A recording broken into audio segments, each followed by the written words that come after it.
শিমুলিয়া গ্রামে রতন ও তার স্ত্রী শেফালি বাস করত। তাদের একটি বড় পুকুর ছিল। সে তার পুকুরে মাছ চাষ করে সংসার চালাতো। রতন ভাই, তোমার পুকুরের মাছগুলো দিন দিন এত বড় হচ্ছে কি করে? মাছগুলোকে কি খাওয়াচ্ছ? আমাকে একটু বলো। সবই সৃষ্টিকর্তার কৃপা। সৃষ্টিকর্তা চেয়েছেন, তাই হচ্ছে। সে সবই তো ঠিক আছে, কিন্তু মাছগুলোকে কি খাওয়াচ্ছ? হ্যাঁ, আমাকে একটু বললে ক্ষতি কি? তোমরা যে খাবার খাওয়াও, আমিও সেই খাবারই খাওয়াই।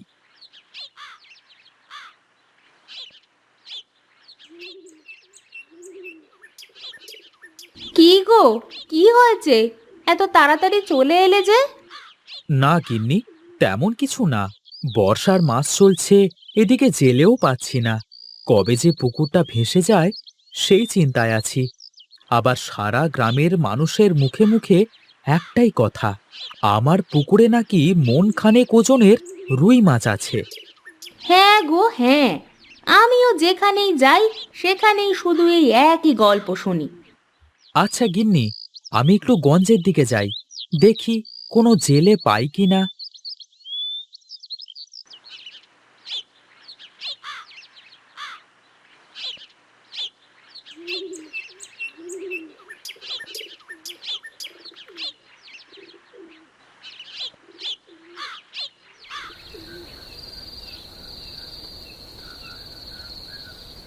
রতন সারাদিন জেলে খুঁজে সন্ধ্যের সময় বাড়ি ফিরে আসে। গিন্নি, ও গিন্নি, কই তুমি?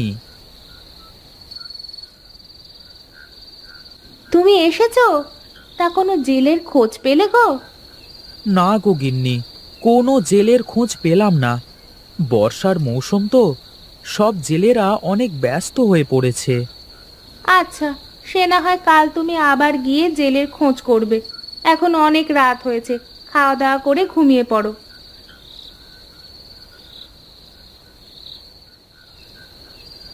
এরপর রতন আর শেফালি খাওয়া দাওয়া করে ঘুমাতে চলে যায়। রাতে শুরু হয় প্রবল বৃষ্টি। বৃষ্টিতে মাঠ ঘাট সব তলিয়ে যায়, আর রতনের পুকুর থেকে সেই বিশাল বড় মাছটি বেরিয়ে গ্রামের মাঠে ঢুকে পড়ে।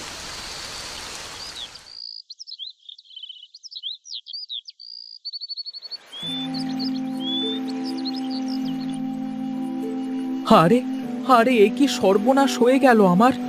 আমার এতদিন ধরে পোষা মাছটি মনে হয় আর পুকুরে নেই। গিন্নি, আমার জালটা নিয়ে আসো।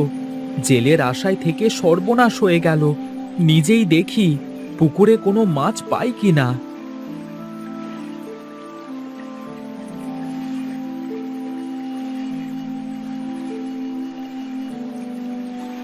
এরপর রতন পুকুরে জাল ফেলতে শুরু করে। অনেকক্ষণ ধরে জাল ফেলার পরেও পুকুরে একটা মাছও পায় না। এভাবে বেশ কিছুদিন কেটে যায়। বর্ষার মরশুমে প্রতিদিন বৃষ্টি হয়। একদিন বিকেল বেলা গোপালপুরের হীরক নামে একটি চাষি বাড়ি থেকে বের হয় তার ডুবে যাওয়া ধান ক্ষেত দেখতে যাওয়ার জন্য। আরে, এ কি! ধান গাছগুলো এমন নড়ছে কেন? কাছে গিয়ে দেখি তো। হীরক কাছে গিয়ে দেখে মস্ত বড় একটা রুই মাছ তার ধান গাছগুলোর মধ্যে লাফালাফি করে ধান গাছগুলো নষ্ট করছে। আরে, এটা আমি কি দেখছি! এত বড় মাছ আমি তো আগে কখনো দেখিনি। হ্যাঁ, যাই যাই, বাড়ি গিয়ে জালটা নিয়ে আসি।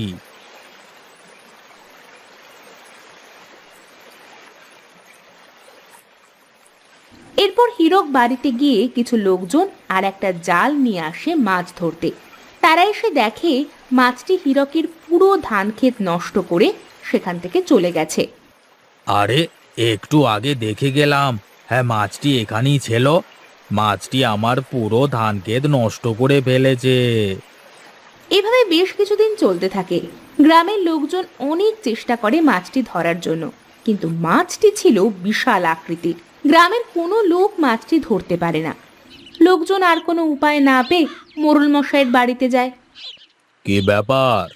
সকাল সকাল সব লোকজন দল বেঁধে এসেছো আমার বাড়িতে কেন? মোড়ল মশাই, আপনি তো জানেন আমাদের সব ফসলের মধ্যে পানি ঢুকে গেছে, আর একটি বড় আকৃতির রুই মাছ আমাদের ফসলের ক্ষেত নষ্ট করে ফেলেছে। আমরা সকলে মিলে অনেক চেষ্টা করেছি, কিন্তু কিছুতেই মাছটি ধরতে পারছি না। আপনি কিছু একটা ব্যবস্থা করুন মোড়ল মশাই।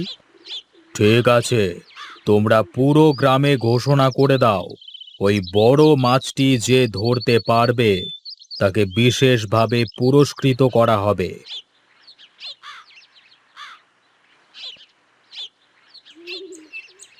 শোনো, শোনো, শোনো, গ্রামবাসীরা, তোমাদের জন্য সুখবর।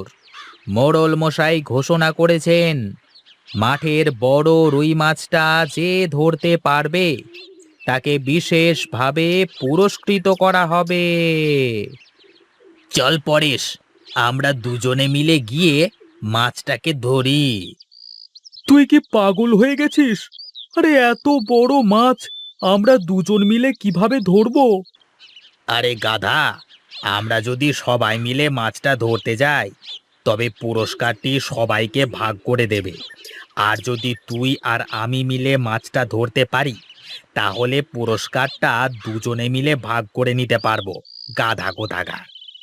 হে, ঠিক আছে, তবে তাই চল। কিন্তু মাছটি কিভাবে ধরবি? আমার কাছে একটা বুদ্ধি আছে।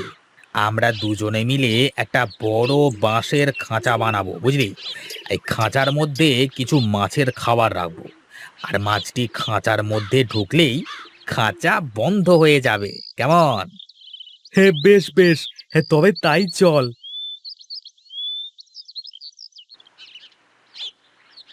এরপর রমেশের পরে দুইজন মিলে একটা বড় বাঁশের খাঁচা বানিয়ে সেটা মাঠের মধ্যে ডুবিয়ে রাখে। এই চল পরেশ, আমরা গিয়ে দেখি খাঁচায় মাছটা ধরা পড়লো কিনা।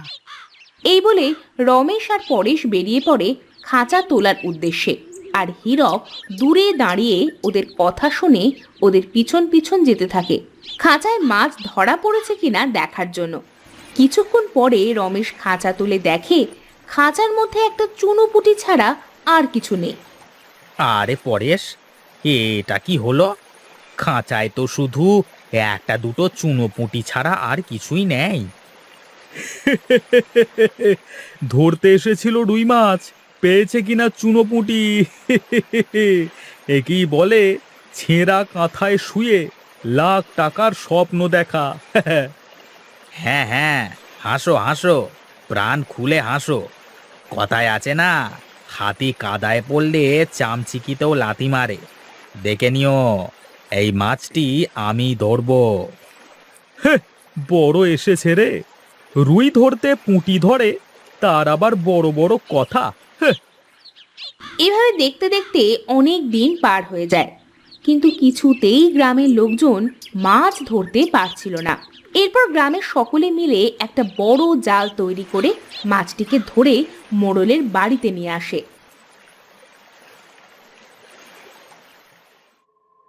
তাহলে অবশেষে মাছটি ধরা পড়েছে। তা মাছটি কে ধরেছে শুনি? আমরা সবাই মিলে ধরেছি মোড়ল মশাই। মোড়ল মশাই, মোড়ল মশাই, আমার কিছু কথা আছে। কে তুমি? তোমাকে তো এই গ্রামে আগে কখনো দেখিনি। আগে মোড়ল মশাই, আমার নাম রতন। আমি শিমুলিয়া গ্রামে থাকি। এই যে বড় মাছটি দেখছেন, এই মাছটি আমার পুকুরের চাষ করা মাছ। কিছুদিন আগে মাছটি গ্রামের মাঠে ঢুকে পড়ে। এত বড় মাছ দেখে যে কেউ বলতে পারে যে মাছটা তার। আমি কিভাবে বিশ্বাস করব? বিশ্বাস করুন মোড়ল মশাই, মাছটি আমার। গোটা শিমুলিয়া গ্রামবাসী জানে এত বড় মাছ শুধু আমার পুকুরেই ছিল। তোমার এই মাছটি গ্রামবাসীদের অনেক ক্ষতি করেছে, আর গ্রামবাসীদের এই মাছটিকে ধরতে অনেক পরিশ্রম করতে হয়েছে। এখন আমি কি করে এই মাছটিকে তোমাকে দিয়ে দেব বলো? দয়া করুন মোড়ল মশাই, আমি দীর্ঘ 10 বছর ধরে এই মাছটিকে এত বড় করেছি। এই মাছটি না পেলে আমি না খেতে পেয়ে মারা যাব। আমার সব জমানো পুঁজি আমি এই মাছটির পেছনে খরচ করে ফেলেছি। কিন্তু গ্রামের মানুষের ক্ষতিপূরণ কে দেবে? আর আমি ওদের কথা দিয়েছিলাম, মাছটি ধরতে পারলে ওদের পুরস্কৃত করব।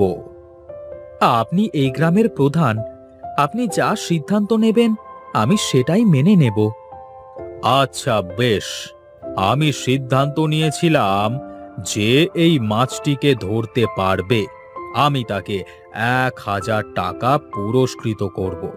এখন যখন গ্রামের সকলে মিলে মাছটিকে ধরেছে, সুতরাং সকলকে পুরস্কৃত করা সম্ভব নয়। আমার ঘোষণা করা পুরস্কারটি মাছের আসল মালিক পাবে, আর এই মাছটি গ্রামের লোকেরা ভাগ করে নেবে।